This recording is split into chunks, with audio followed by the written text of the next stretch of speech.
Hey everybody, all of my fabulous students, fans, and followers. I appreciate you being here.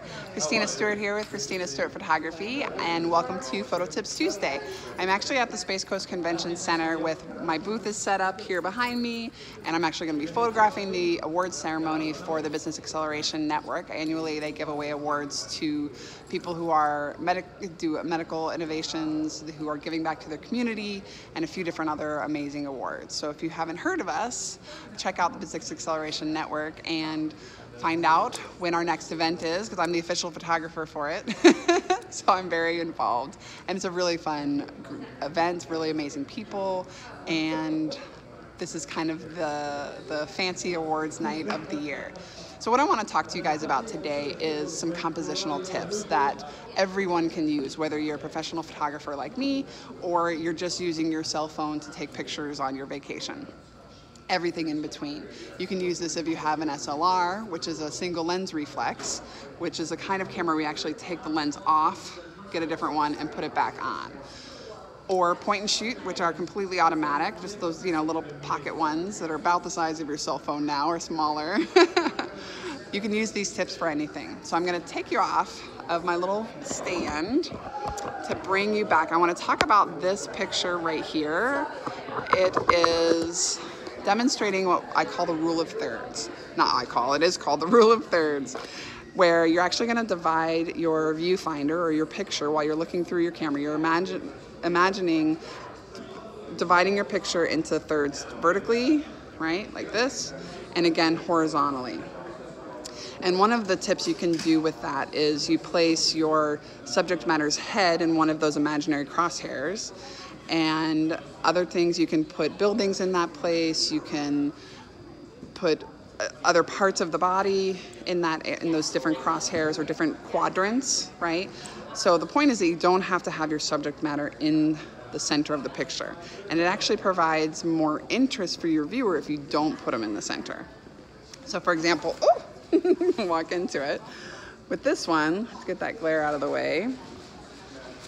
I've got my subjects over here, bride and groom. This was photographed at a church in Louisiana, and they're looking into the empty space. And what's really handy is that there are 3 windows. All right, so just adding that repetition of shape. And we've got this fun little waterway and creek and path.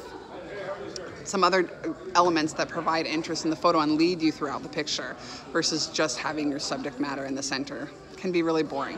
Now, it can be really cute too, because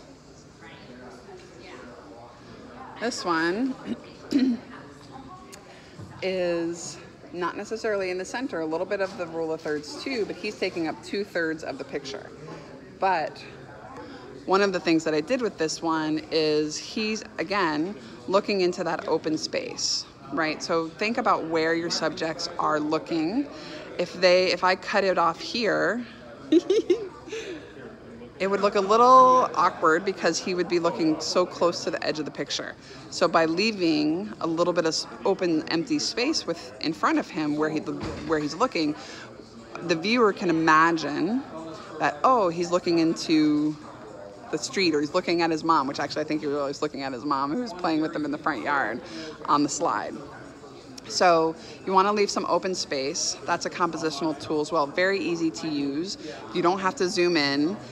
Sometimes it's really nice to zoom in close. So just think about these as ways of expanding your skills, expanding your pictures, challenging yourself to do something a little bit out of the ordinary, right? One of the others, the other things I want to talk about is capturing that emotion, right? You can do that while still using some of these compositional tools. So let's see. We got a couple here, again, leaving some of that empty space. She doesn't have to be right in the center of the picture, but with this one, we do want him, all of him, and that's the first look when he sees his bride coming down the aisle. Remember to get these close-up detail shots. That's another compositional tool. You don't always have to have faces in the picture. Now, I know for my students who know I shoot people are gonna laugh at that because I always want people in my pictures, but you don't always have to have the faces. Having the hands like that is a really beautiful moment, and it tells more of the story. So part of what these compositional things can do is help you tell the story in a little different way. So by having this one, you can tell that it's a church. These stained glass windows are really, really beautiful. Gives you an idea about their location, adding to the story that, oh yes, it is a bride and groom, obviously, but it gives you a little bit more into the story of, this is probably a church, they're in a garden, you know, it just adds to the story. So a lot of these details, a lot of these compositional elements and tools can help you add to the story, in addition to just shifting your pictures kind of out of the ordinary. We don't want to be ordinary, we want to be extraordinary, right? A couple other ones. Even when you're posing your subjects, for example, like this one. So they're posed in this church, but I encouraged their interaction.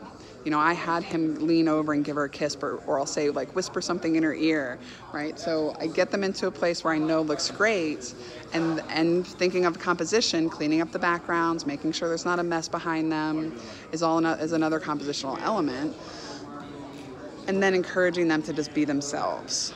You can get those really true emotions, those true expressions, and that's when their light starts to shine through, is when they're really being themselves and interacting with each other.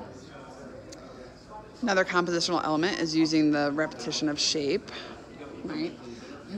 So I've got another bride in front of this really pretty window, right? And just wanted to use the window as an added art kind of element in the picture. The church was pretty, but it was a little dark, and this was a really nice way to just get that beautiful, beautiful window light coming across her face. And I overexposed the outside. This is going a little bit more to my advanced students. I overexposed the outside so that the parking lot wasn't showing all the cars in the picture. So having this, right? So you can't see, there's actually a parking lot right outside this window, but because I chose to expose for more her face, that blew out the background, right? But it also, because she was in so much darkness, let this go dark. And then I turned it to black and white and put the color back in the flowers in Photoshop afterwards, which is just kind of a fun little added thing you can do when you're using Photoshop. And for brides and stuff, they really like that stuff. Capturing those moments is so important. Capturing those emotions. You guys might recognize Breezy when she was a puppy.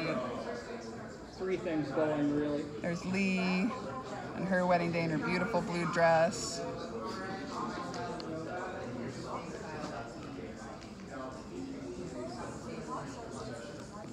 Beautiful. So this is Lisa. Hi, Lisa. Hi, how are you, Lisa everybody? Soloway. She's so awesome. Thank you. She's one of my favorite people to photograph. She just loves my pictures, so I absolutely love her too. Only headshot I ever used, because it's the only one I loved or liked. Both. Thanks, Lisa. I appreciate you. You're welcome. Just gotta tell them. Yeah. So those are a couple tips that you can use in your composition when you're photographing people. You can use that for buildings. You can use it in nature. You want specifically, for example, when you're photographing birds, because I know I got a lot of bird lovers, you want to leave some open space in front of them in the direction that they're flying, for example. You don't want to cut them off. It looks like they're hitting the edge of the picture. And your viewer's mind kind of goes, well, wait, what are they flying into?